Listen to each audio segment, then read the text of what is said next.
perendahan kalian.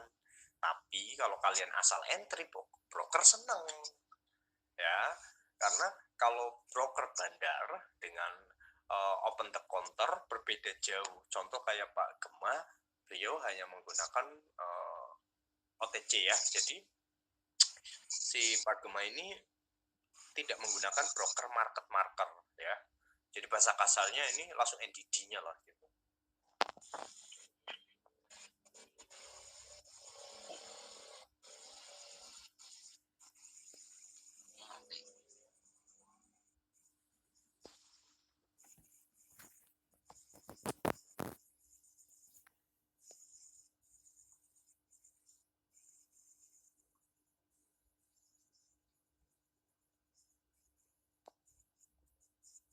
Mantap.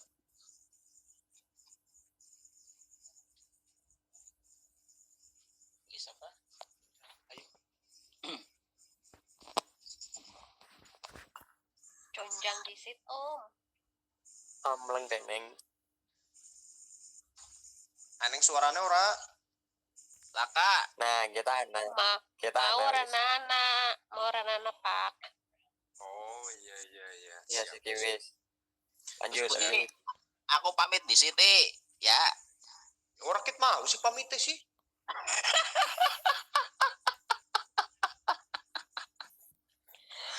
Bener.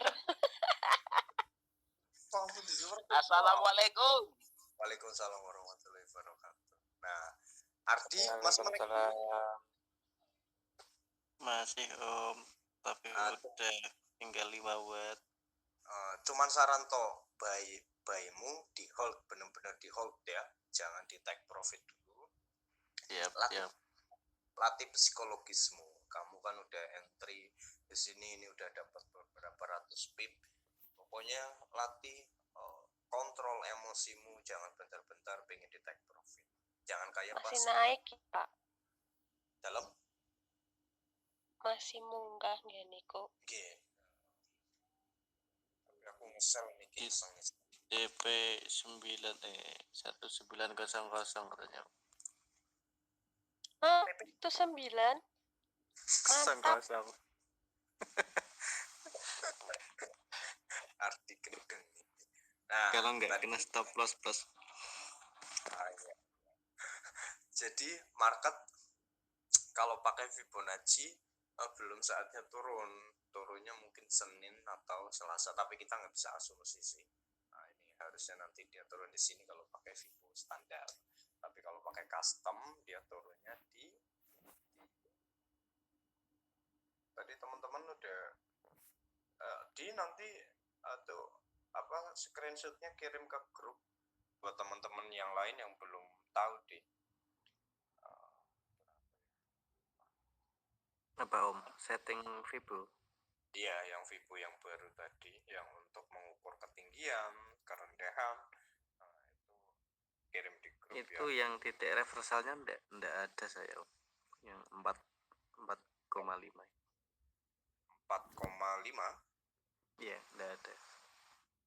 Udah apa-apa. Nah, contoh ini nih. Nah, market itu besok manipulasinya di sini nih, manipulasi. Ya. Kenapa di situ? Ini namanya sunprice, Fibo sunprice itu untuk mengukur ketinggian dan kerendahan. Nah, nanti di sini juga manipulasi, tahu-tahu langsung ada lonjakan turun gitu, jeder. Padahal aktualnya market akan menuju ke sini. Masa demikian, kita flashback di hari ini yang sedang terjadi. Bukan hari ini sih, tapi kemarin ketika kita mengalami crash, ya, alhamdulillah dikasih rezeki bisa ngentri di bawah, bisa ngentri di atas. Gini. Nah, ini hukum William Persen, mencari tingkat high, tingkat low, gitu ya, sama apa yang belum ditambahkan di dulu area pullback yang belum ditambahkan. Ya PP-nya belum.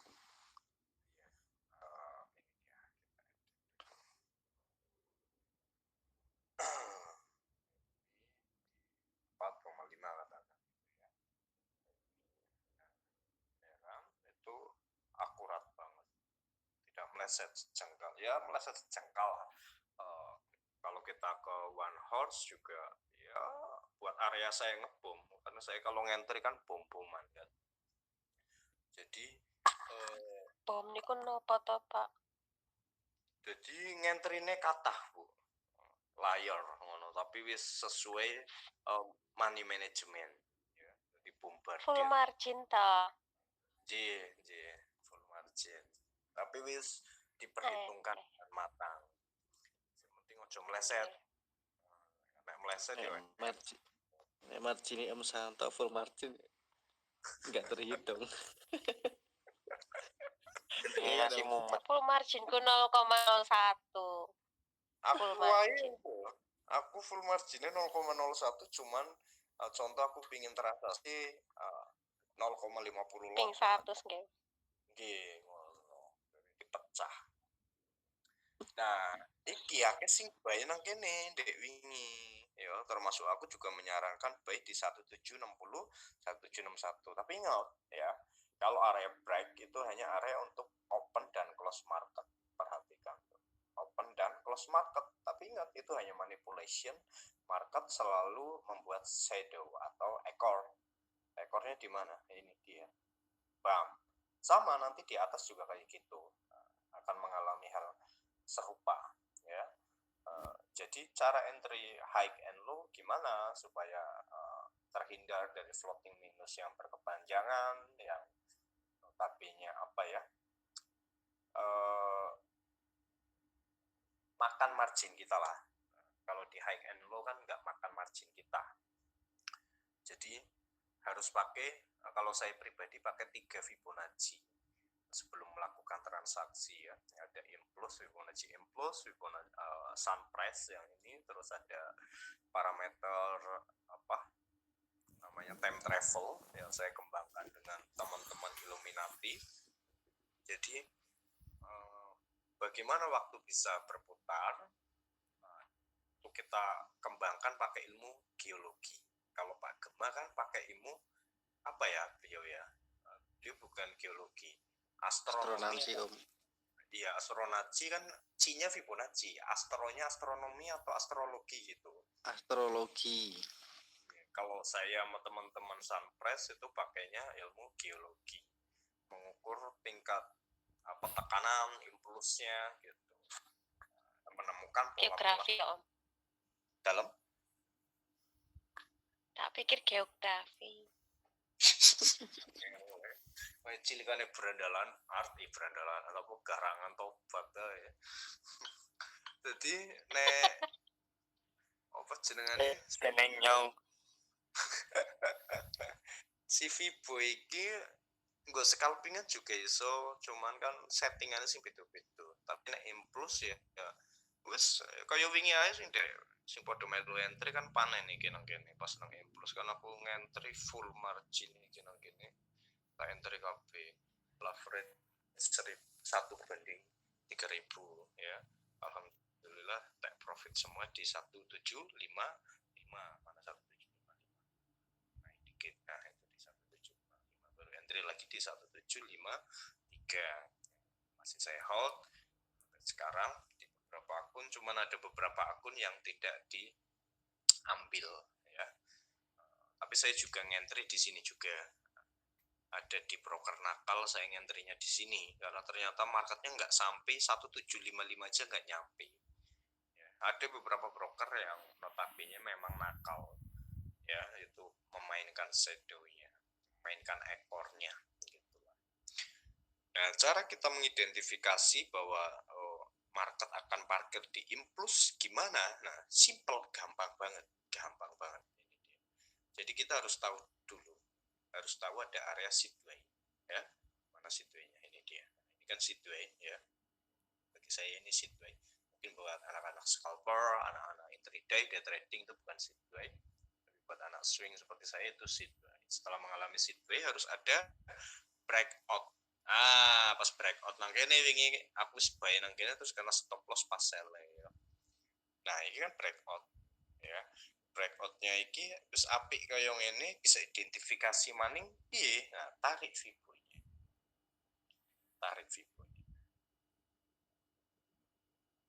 Ardi padahal udah 3 kali ngentri apa jenengane Vibo Implus lho wedi tak etung lho di mosok asih urung iso profit konsisten sih di mainkan di perforek Biasa om. ya sopo nafsu Serakah. iya kemarin nangel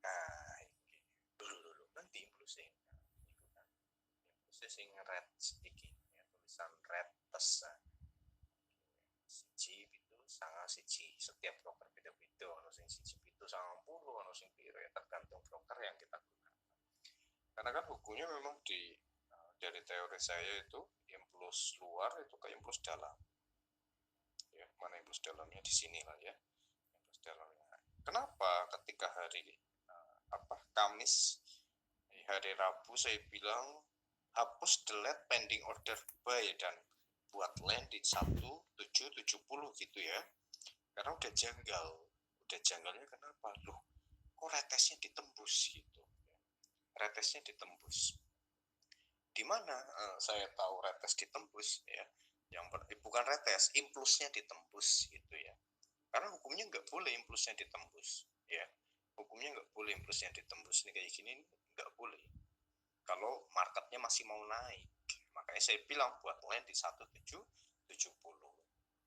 kalau ditembus naik benar-benar naik ngelewatin level ini retracement yaitu good berarti si buyer alhamdulillah insya Allah aman saya bilang gitu kan tapi kalau nggak ditembus juga ya bahaya udah pasti anjlok atau longsor gitu saya bilangnya kan dan faktanya betul bam longsor ini jangan salah kalau yang marginnya kecil udah pasti MC kalau salah arah kayak gitu nah baru saya berpikir waduh ini pakai sunpress ini pasti harus pakai sunpress kenapa karena pakai impulsnya ditembus ya.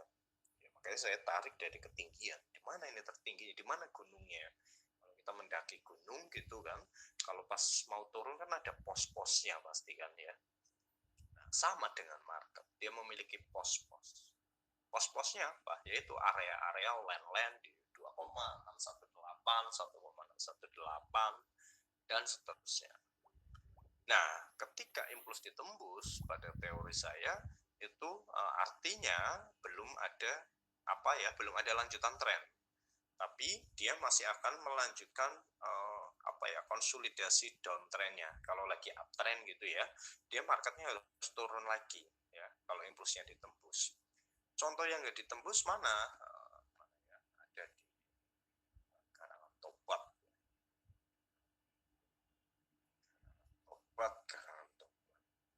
dulu oh nambah maning kayak anggota nih lo impuls yang ditembus ya yang nggak ditembus dan ditembus ya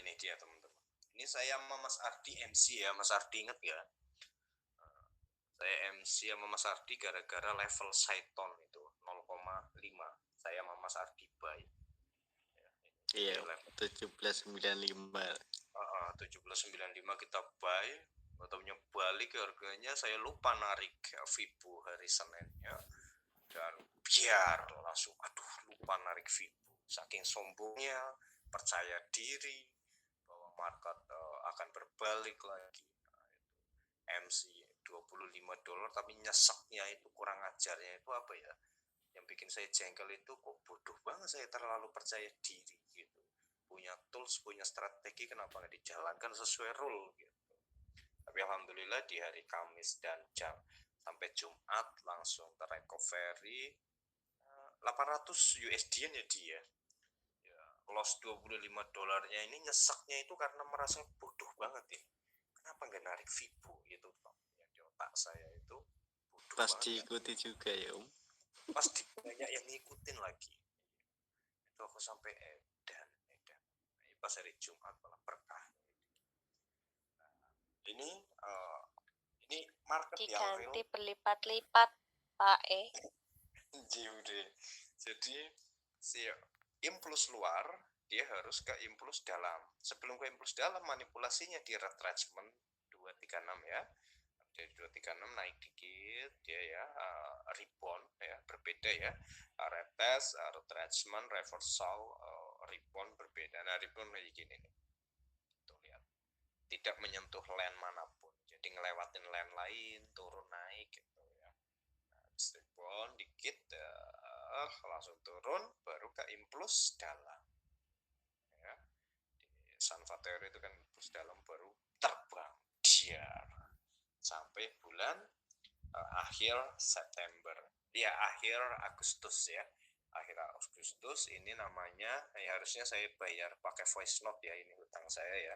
Tapi di live trading nggak apa-apa. Ini namanya end of trend ya. Perhatikan di area retest. Retest itu kan sebuah level yang harus ditembus, diuji ya. Kalau retest itu kan support, resisten. Jadi retest itu ya support dan resisten. Ketika sebuah level mencoba ditembus, nggak bisa ditembus juga, ya dia balik. Ketika balik, kemana tujuannya nih? Harus tahu kita, ya. Kan nggak mungkin kita naik pesawat kita nggak tahu nanti naiknya di mana, harus tahu. Nah, karena market hari Seninnya parkir di impuls luar itu kan Sanfatero. Nah, ya Sanfatero kan impuls luar, di impuls luar hukumnya kemana? Impuls dalam, ya. Loh, kok berhenti di level 0,5? Ada apa? Makanya saya selalu bilang geram, teriak pada rombongannya Ardi dari Januari, hati-hati kalau transaksi di level 0,5, itu level dajjal. Sering kembali count, sering banyak yang kena crash di MC di area itu, stop loss di area itu, sering banget ya, termasuk saya juga ketipu di level dajjal pas yang MC bareng Ardi. Nah, kalau market parkirnya di impuls luar terus berhentinya di 0,5, itu adalah end of trend ya, akhir dari sebuah trend. Dan kecenderungan retestnya ini yang line hijau ini akan ditembus. Nah, ini ditembus pas NFP. Pas NFP saya langsung bombardir di area 1,382. Nah, ini jawaban untuk pertanyaan Mbak Dian ya, ada di grup advance juga, tapi beliau jarang online, capek, merit itu cewek cowok yang deketin takut itu ngeliat keuangannya dia ya. Jadi yang deketin minder duluan itu sama Mbak Dian. Kalau di grup malu-malu dia jarang online.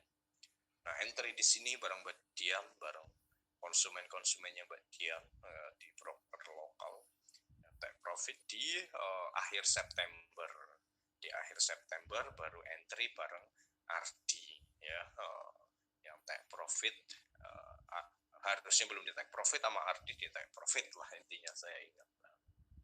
Nah, pas September kenapa saya sell ini, itu NFP tadi ya. Nah ini yang NFP-nya ini 3 September kan. Pasti habis 3 September ini namanya, ini signal paling baik. Memang susah mengidentifikasinya, tapi itu signal terbaik.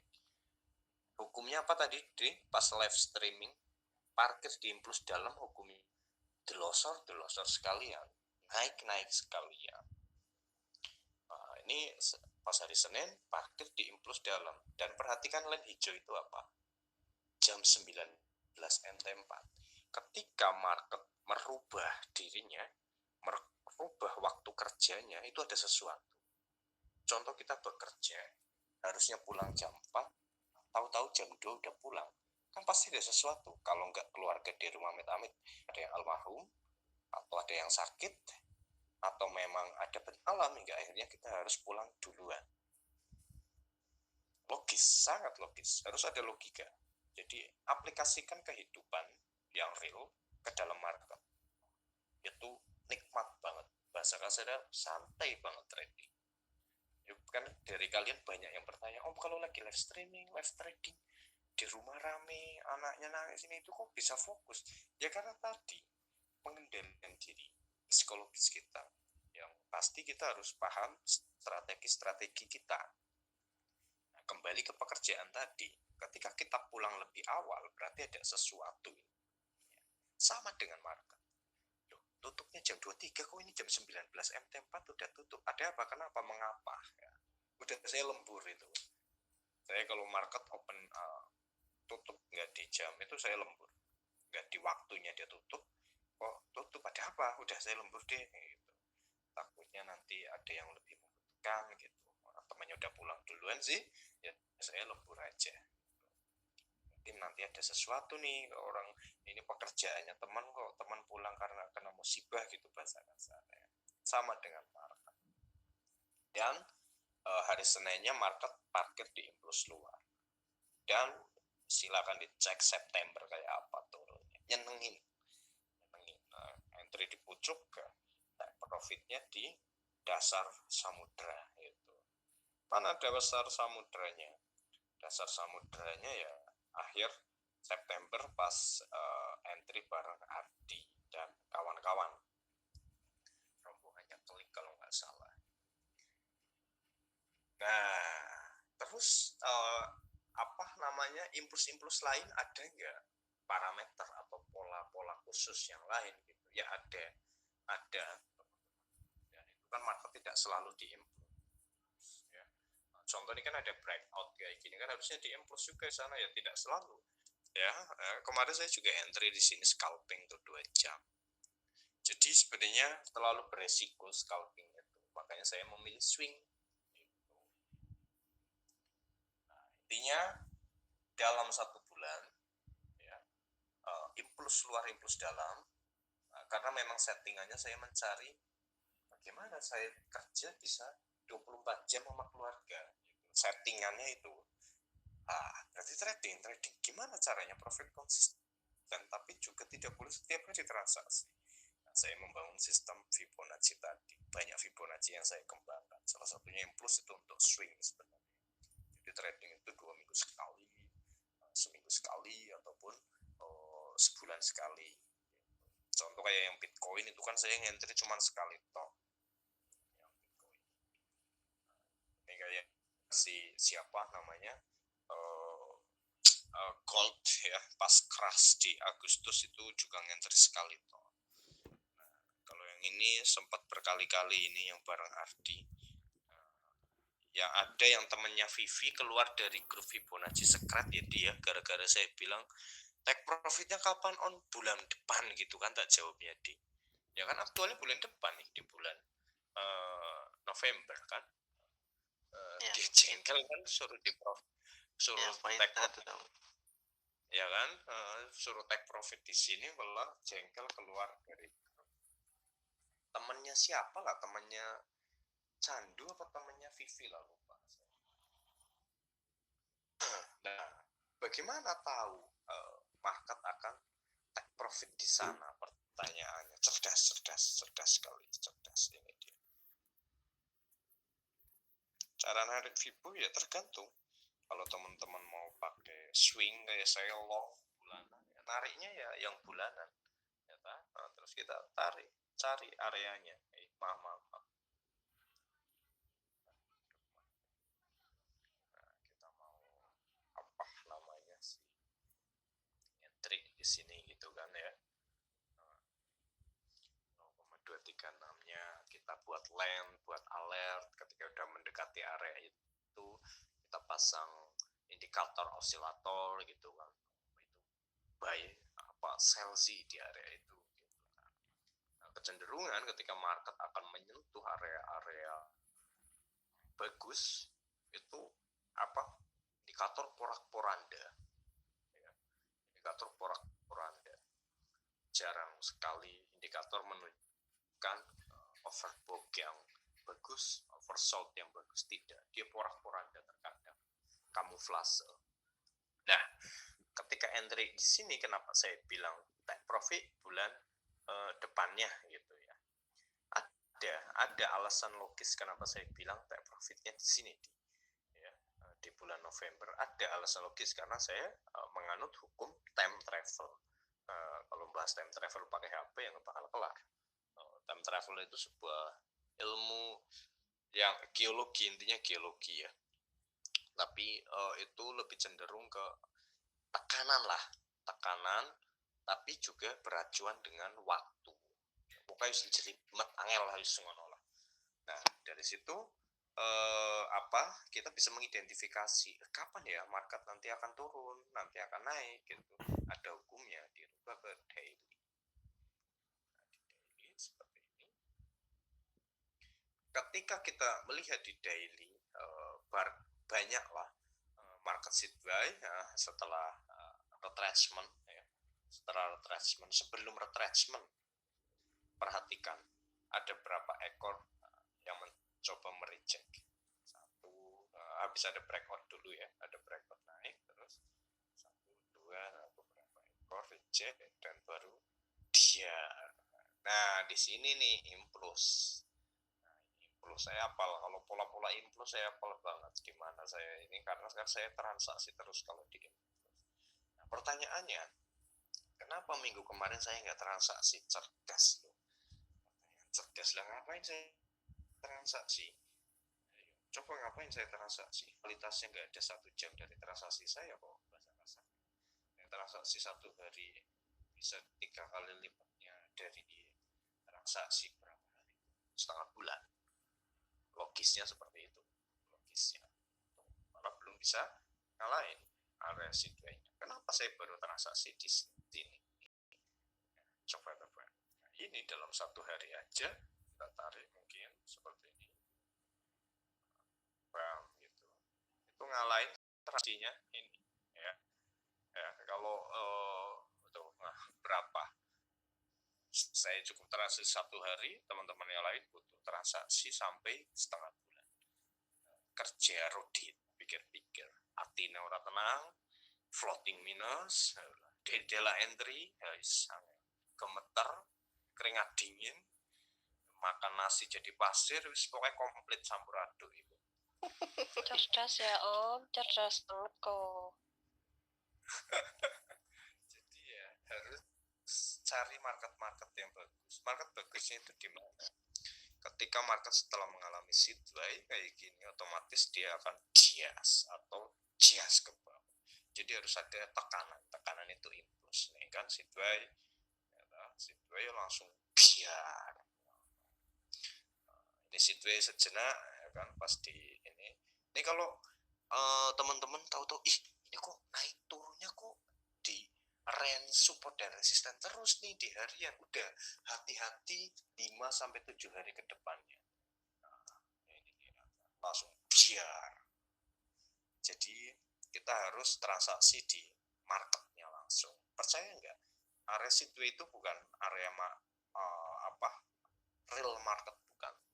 Tapi itu adalah broker sedang diskusi. Broker kan ribuan broker di seluruh dunia, mereka selalu mengadakan diskusi ketika akan ada contoh meja bayi, dan teman-teman juga cukup tahu aja tentang hal ini. Ketika sebuah broker akan scam ya, itu ada rundingan biasanya ada rundingan, saya mau scam, saya udah valid gitu kan. Jadi udah, lo mau scam di mana gitu, di Malaysia atau di Indonesia gitu, udah nggak bisa di withdraw gitu. Biasanya market itu kacau balau ya, karena kenapa? Karena kan pergerakan transaksi yang biasanya digerakkan oleh 1000 broker, tahu-tahu hilang 1 broker, servernya mati, ya udah tinggal 9.900 gitu brokernya, ya udah pasti akan ada perubahan di market ya, membentuk area-area yang jelas lah intinya. Contohnya kayak broker biru kemarin gitu kan, tadi kita udah bahas ya broker biru. Coba perhatikan teman-teman, ketika market sebelum mengalami breakout, dia selalu sideways dulu, dia membuat impuls dulu, tekanan ya. Contoh, kalau kita demo sendirian ya ke pemerintahan ya, nggak bakal meledak, nggak bakal masuk TV. Tapi kalau yang demo ribuan orang, gini ribuan orang, jedier langsung meledak, bukan sampai RCTI toh, BBC ya, National Geographic masuk saking tingginya dampaknya demo dari masyarakat, saking banyaknya gitu.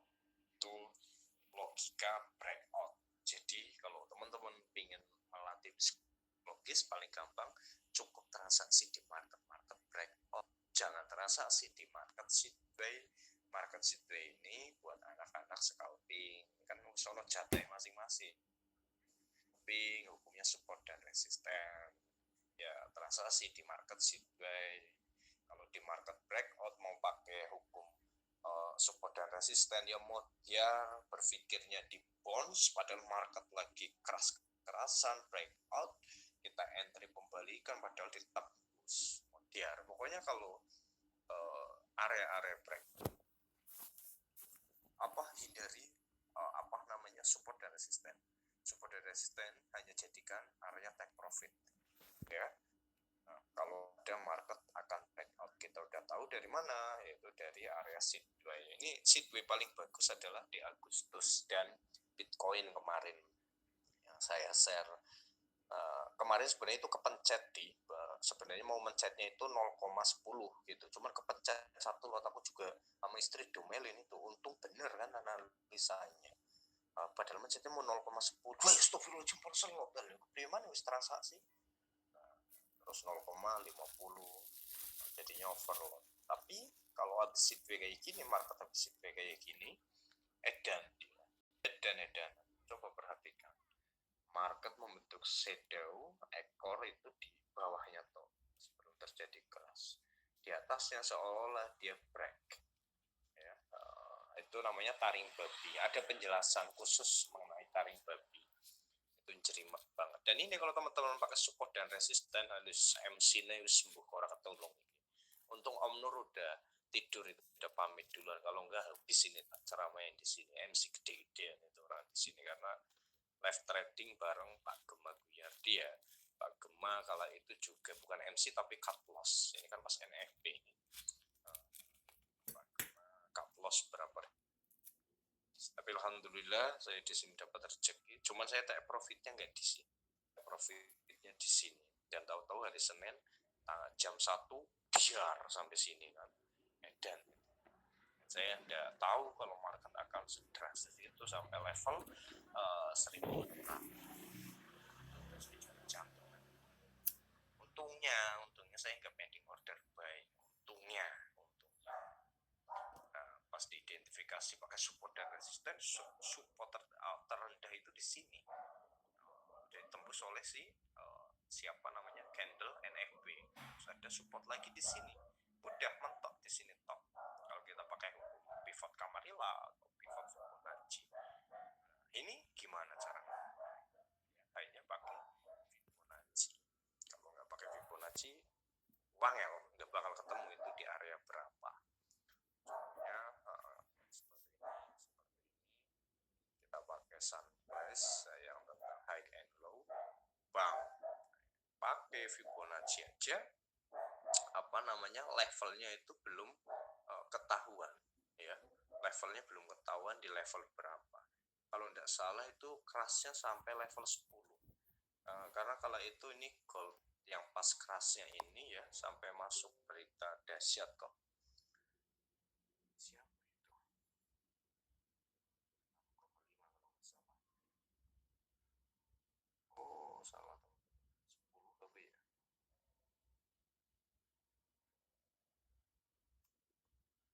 Dulu. Kalau nggak salah 10 sih.